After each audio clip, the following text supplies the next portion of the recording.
Madame, Monsieur, bonsoir. Merci de votre fidélité en ce 18 février. L'ancien monde est en train de disparaître sous nos yeux alors que le nouveau monde a du mal à naître. Les carapides s'engouffrent dans ce clair-obscur avec une réputation sulfureuse. Voici la colonne vertébrale du journal. Il fut un temps où les rapides étaient incontournables sur les cartes postales et ils ont longtemps constitué le charme de Dakar avec d'innombrables services rendus mais aussi des dégâts colossaux qu'ils ont causés. Il y a encore des centaines de modèles dans la circulation, mais une nouvelle fois, on annonce le début de la fin. Le tabac, c'est un poison mortel avec des millions de substances nocives, n'empêche sa consommation ne s'estompe pas dans le pays. La Ligue sénégalaise anti-tabac pointe un manque de volonté politique pour mettre fin à la commercialisation débridée de la cigarette. Celui qui a planté un arbre n'a pas vécu inutilement, une vérité d'évidence que les Sénégalais en général semblent ignorer royalement. Les conséquences sont frappantes et immédiates. La verdure disparaît avec les poumons verts. Tous les écosystèmes ont été massacrés malgré quelques velléités timides de retour à la raison. En sport automobile, l'encouragement de la rédaction d'ITV vise ce soir le compatriote Mamadou Bokoum qui a participé au Rallye Africa Eco Race et dont il est sorti troisième. Un très bon résultat malgré le peu de soutien dont il est l'objet. Voilà, le menu détail dans un instant.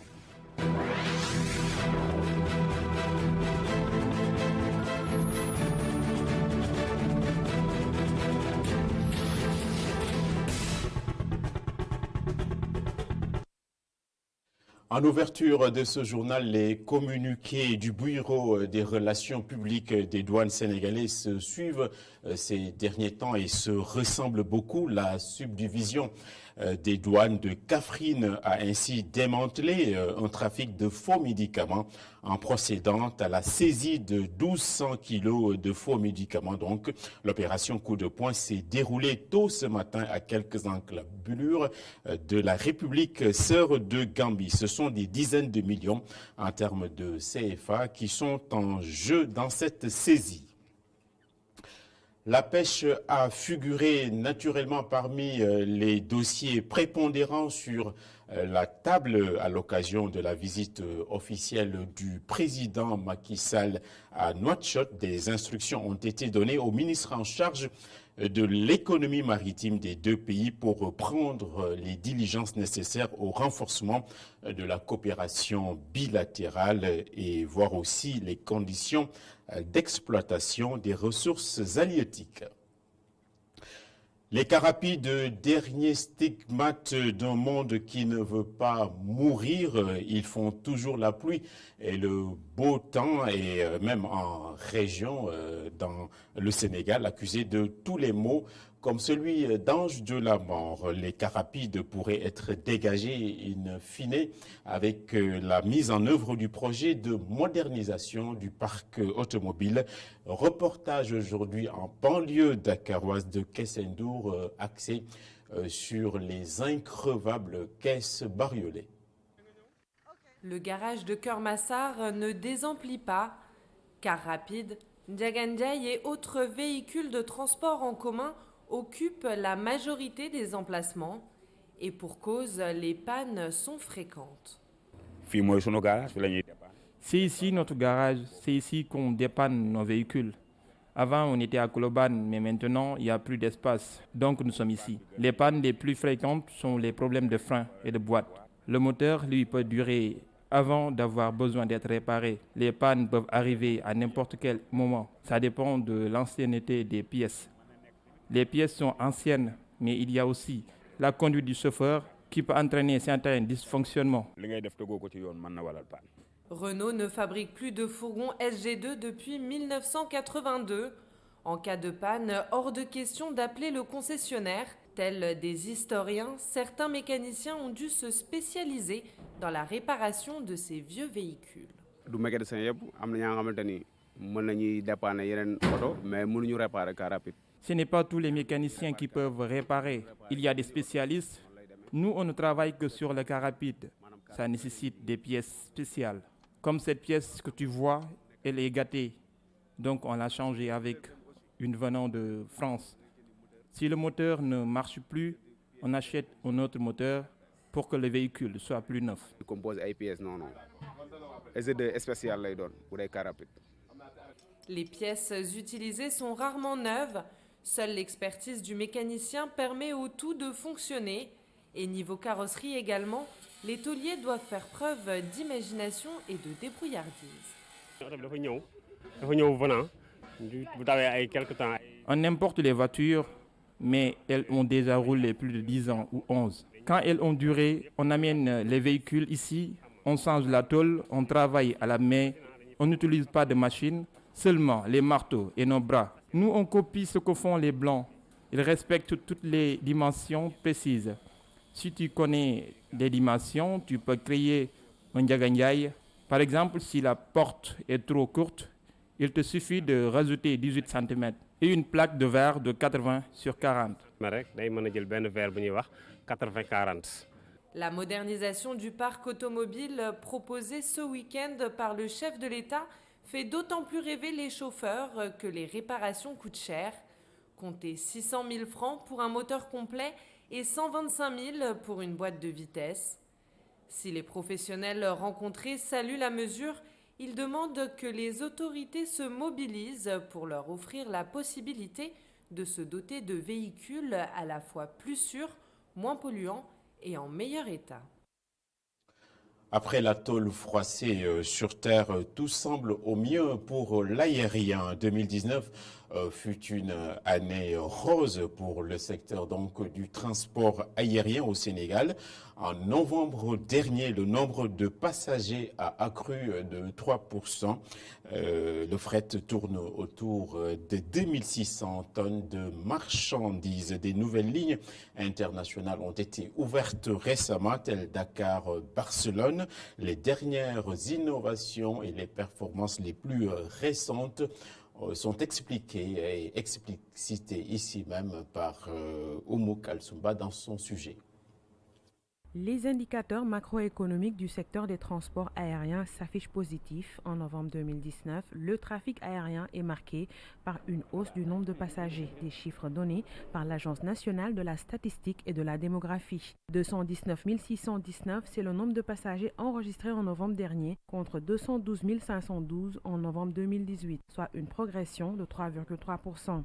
Cette performance montre que l'objectif de l'État du Sénégal de faire du pays un hub aérien est sur le point d'être atteint. Sur les 11 mois de l'année 2019, 2 387 353 personnes ont été recensées dans le cadre de la navigation aérienne contre 2 239 579 un an plus tôt, soit une variation de 6,6%.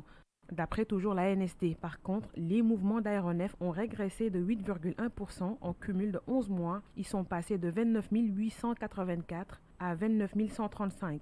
Pour le fret, 2662 tonnes ont été évaluées en novembre 2019 contre 2542 le mois précédent, soit une augmentation de 4,5%. Aujourd'hui, le Sénégal se positionne en première ligne sur le marché ouest-africain de l'aviation. En février 2019, Air Sénégal a repris les droits de trafic cédés par Corsair sur la ligne Dakar-Paris-Dakar. La ligne a atteint un taux de remplissage proche de 90%. En décembre, la compagnie aérienne nationale a inauguré 2 nouvelles destinations, Barcelone et Marseille. Mais la vérité est que le monde n'est pas parfait pour les sans-emploi. Haro donc sur le clientélisme et le manque d'orthodoxie dans les recrutements, dans l'administration, les méthodes de la courte échelle ont été dénoncées par le regroupement des diplômés sans emploi en état de désespérance totale. Ces jeunes ont mis le doigt là où ça fait mal. Voici donc un de leurs porte-parole qu'on va écouter de suite. train d'utiliser le recrutement de la fonction publique pour préparer les élections locales. Les gens ne sont pas recrutés en fonction du mérite et des compétences. On préfère prendre des gens qui sont affectés pour des raisons politiques, pour des raisons familiales. Et ça, c'est ça ce problème. Les gens ont des projets, ils n'ont pas de financement. Pourquoi ils n'ont pas de financement? Parce qu'ils n'ont pas de parrain. Ils ne font pas partie du quota. Quand vous faites partie du quota, on vous prend. Quand vous ne faites pas partie du quota, on vous met de côté. Ce qu'on demande, c'est la transparence et que le recrutement soit fondé sur le mérite. On ne peut pas concevoir une personne qui dépose, même pas 3 mois, on la recrute, alors que des gens ont déposé pendant des années, on ne la recrute pas. Ils avaient annoncé un recrutement de 5415. Jusqu'à présent, ils ont recruté moins de 2000. Et maintenant, les 3000 qui restent, depuis lors, ils ne disent pas qu'est-ce qu'ils comptent en faire. On devait, auditer les recrutements au sein de la fonction publique. D'abord, ouvrir les concours et recruter massivement. Les professions libérales, il faut les ouvrir, les déverrouiller et annualiser les concours. Parce qu'on ne peut pas concevoir que des gens partent à la retraite, on les maintient dans l'administration, alors qu'il y a des jeunes diplômés qu'on les laisse dans la rue.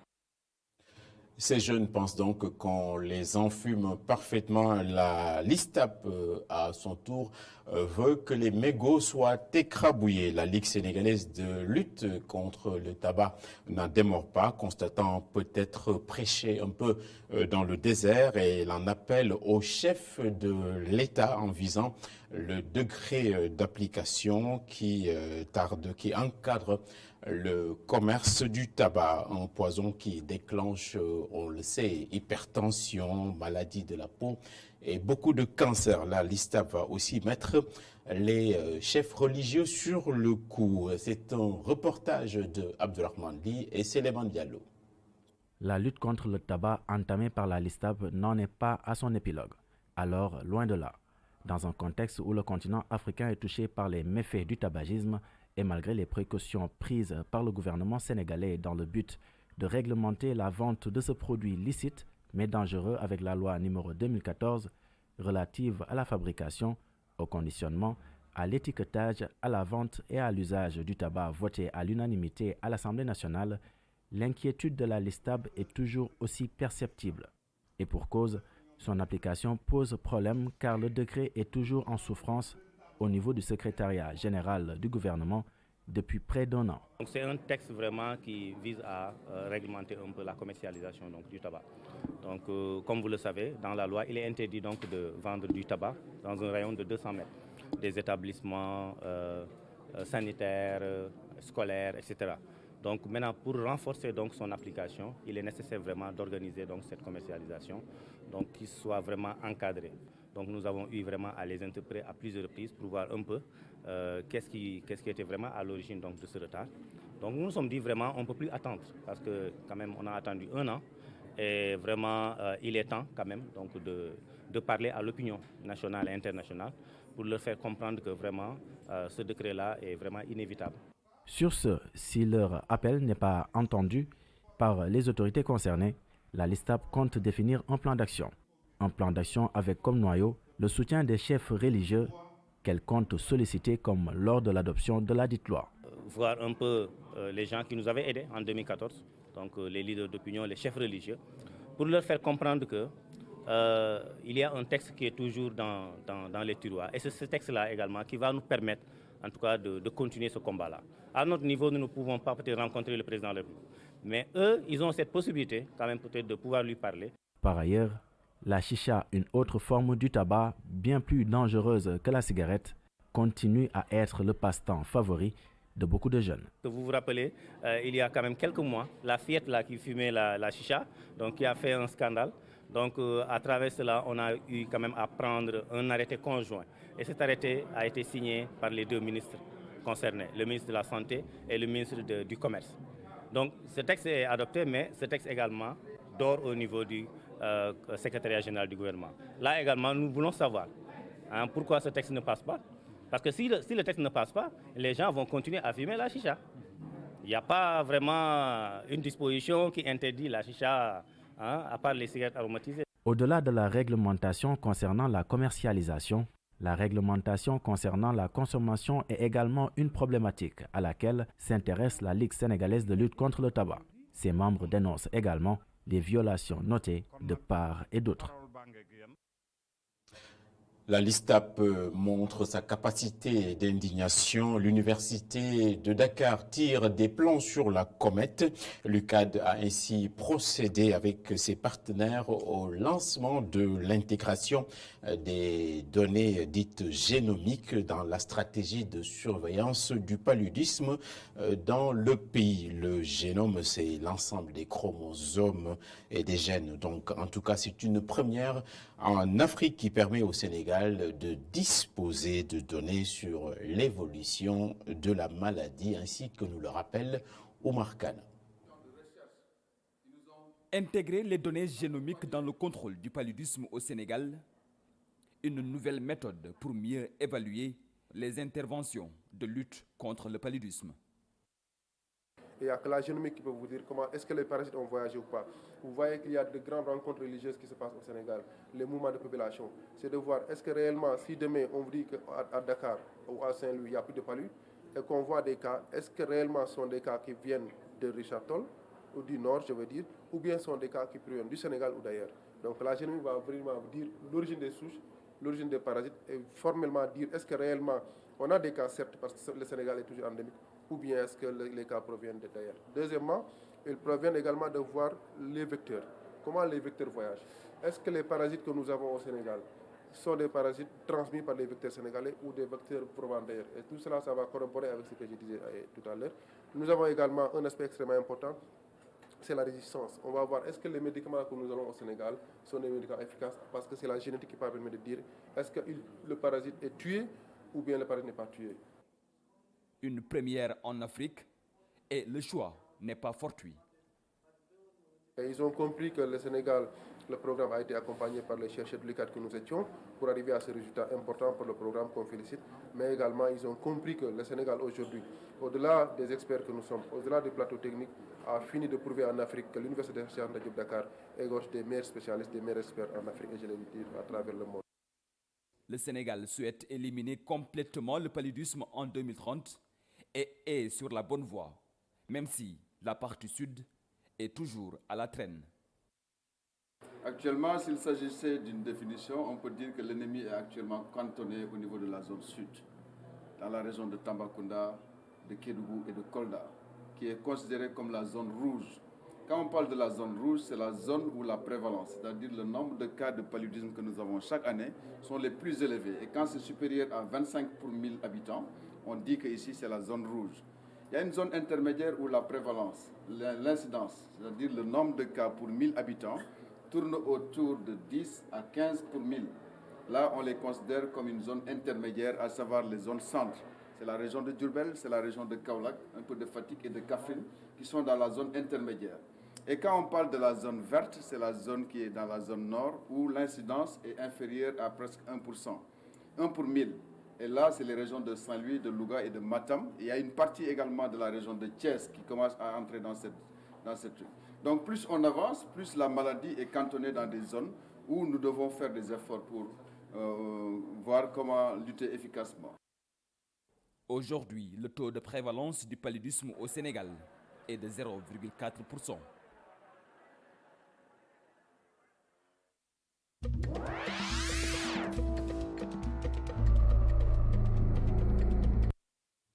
Le monde est donc immense au-delà de nos murs d'habitation. Il est aussi dans les yeux de celui qui le regarde. Les actualités internationales sont prises en charge et commentées ce soir par Mam Abdougué Kassé. Au moins 11 personnes massacrées dans l'est de la République démocratique du Congo, à la frontière avec l'Ouganda. Des centaines de civils fuyaient mardi matin à pied, en moto, en camion, les lieux de cette nouvelle tuerie attribuée par les autorités aux forces démocratiques alliées. Le massacre a eu lieu au sud-est de la ville de Beni, où se trouvait encore la présidente de l'Assemblée nationale, Janine Mabunda, en visite dans la région. Le bilan a été confirmé par un officier sous couvert de l'anonymat. Les ADF ont tué 393 personnes depuis début novembre, selon le décompte des enquêteurs du baromètre sécuritaire du Kivu. Qualifiés de terroristes par les autorités, les ADF ont tué plus d'1 millier de civils dans la région de Beni depuis 2014.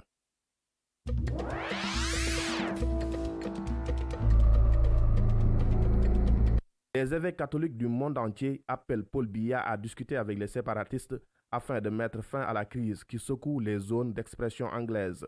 Le vœu a été émis dans une lettre citée par le site du Vatican, une demande qui tombe au lendemain de la mort de 22 villageois, dont 14 enfants.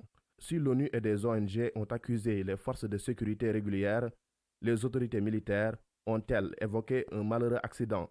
Autrement dit, ces civils se sont retrouvés pris entre deux feux lors d'affrontements entre séparatistes et forces régulières.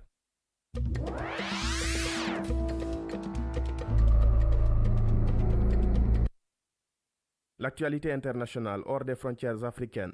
Le parquet de Paris a annoncé avoir ouvert une information judiciaire contre Piotr Pawlenski et sa compagne Alexandra De Tadeo dans le dossier de la diffusion de vidéos intimes ayant entraîné le retrait de Benjamin Griveaux de la course à la mairie de Paris. Le parquet de la capitale française a précisé avoir requis le placement sous contrôle judiciaire de l'activiste russe qui revendique la diffusion de ses enregistrements ainsi que de sa compagne dans le cadre de cette enquête pour atteinte à l'intimité de la vie privée par enregistrement ou transmission de l'image d'une personne présentant un caractère sexuel et diffusion sans l'accord de la personne d'un enregistrement à caractère sexuel. Piotr Pawlenski est la cible d'une seconde information judiciaire, également pour violence avec une arme sous l'emprise de l'ivresse. Cette seconde enquête, qui a motivé l'interpellation de l'activiste samedi, porte sur des faits commis dans la nuit du 31 décembre 2019 au 1er janvier 2020. Le parquet a requis son placement en détention provisoire dans le cadre de cette enquête.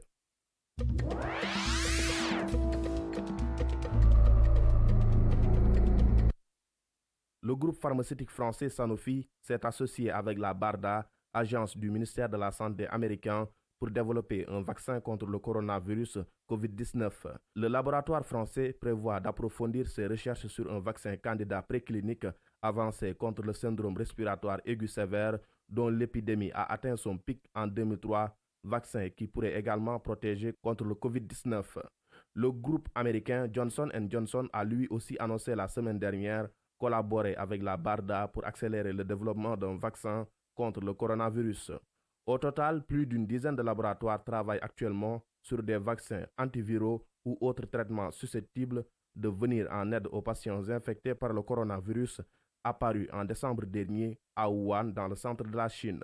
Le coronavirus a fait près de 2000 morts dans l'Empire du Milieu. Le décès d'un directeur d'hôpital est enregistré ce mardi.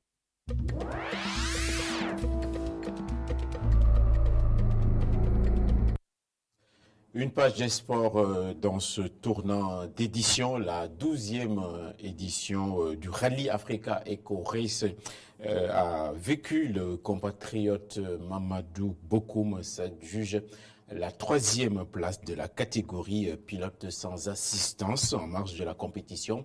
Madou Bokoum a parlé à la presse en compagnie de son mécène. C'est un reportage de Adam Assar et Augustin Mandan. Arrivé 3e au Rallye Africa Eco Race de l'édition 2020, Mamadou Bokoum, alias Madou, revient sur sa performance. C'est un rallye qui remplace le Paris-Dakar. Donc c'est le même circuit que le Paris-Dakar qu'on faisait. Ça part de la France à Monaco. Et on a 6400 km à faire de Monaco jusqu'à Dakar. Et ça dure 15 jours. Donc sur les 15 jours, on a quitté Monaco, on a roulé jusqu'en Italie. En Italie, on a embarqué les motos dans les véhicules de course et tout dans le bateau. Et la course réellement a commencé au Maroc. Et au Maroc, on faisait des spéciales des moins de 600 km par jour, entre 500 et 600 km par jour. Donc moi, je faisais partie d'une catégorie qui s'appelle Malmoto. Les Malmoto, c'est les gens qui roulent sans assistance. Et sur cette catégorie-là, moi, j'ai fini 3e au général.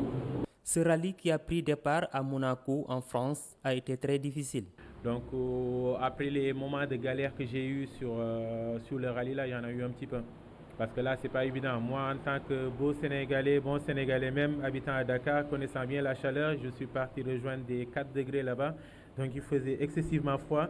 Faire la moto équipée et tout, avec le vent qui tapait de partout, c'était pas évident. Donc là, c'est les moments de galère que j'ai eu avec le froid matinal, faire la moto et tout. Cette rencontre avec la presse a été l'occasion pour le seul Sénégalais engagé dans cette course de solliciter un soutien auprès des autorités. Mais au Sénégal, franchement, les gens ils sous-estiment un petit peu les motards. Je dis les motards parce qu'il y a pas mal de talent, mais c'est dommage qu'il n'y a pas des structures, les autorités, tout ce qui est truc qui les aident, mais il y a pas mal de motards. Il y a pas mal de motards. Donc moi aussi, c'est un appel que je voulais lancer pour voir s'il y a moins que, même au niveau de l'État, s'il y a moins de faire quelque chose pour les jeunes motards qui sont là. Moi, entre guillemets, c'est un rêve que je voulais faire depuis le rallye, donc là, je l'ai fait. Mais il y a des jeunes aussi qui sont vraiment talentueux pour voir s'il y a moyen de les aider, de les assister pour faire les rallyes. Madou Bokoum, qui a été sponsorisé par Total Sénégal, promet de viser plus loin la prochaine fois. Et beaucoup moins élitiste jusqu'au mois de février. On parle encore de Navétane dans notre pays. Aucune maîtrise donc sur le calendrier. À Kolda, c'était la finale départementale où le parrain politique et en même temps ministre a appelé à l'unité des leaders locaux sur place. Seydou Diatta. Le pari de l'organisation et de la mobilisation remporté, le spectacle et le fair play au rendez-vous et à l'arrivée, l'ASC Djam Djam de 6 kg dans ses couleurs traditionnelles rouge et blanc de nouveau sur le toit du football départemental en battant l'ASC Escale par la plus petite des marques, on but à 0.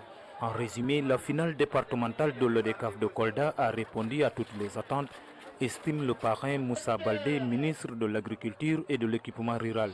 Le meilleur à gagner, c'est Djam Djam. On espère que l'an prochain, on aura encore une fête plus belle. La particularité, comme on l'a dit, c'est qu'on l'a mis sous le sceau de l'unité. L'unité, la composition de l'assistance sur les gradins est allée au-delà des simples expressions. En vérité, le parrain a réussi à réunir le Sénégal en miniature autour de lui le temps d'un match de football. La grande mobilisation d'aujourd'hui a fini de démontrer que Moussa Baldé fait non seulement la fierté du Fouladou et du Sénégal, mais qu'il est l'homme de synthèse, l'homme qui a pu rallier l'ensemble des composantes socio-professionnelles de Kolda. Moussa Baldé est une chance pour le Fouladou. C'est une référence, c'est une icône, c'est un symbole qui doit être montré en exemple à la jeunesse du Fouladou. Tout le Fouladou s'est mobilisé comme un seul homme pour venir assister à cette fête de la jeunesse coldoise. Cela aujourd'hui a démontré que le ministre de l'Agriculture et de l'Équipement rural, le professeur Moussa Baldé, a fait qualité d'ouverture, qualité d'unité et de cohésion. Il a fait appel à tous les fils du Fouladou. Les fils du Fouladou ont répondu.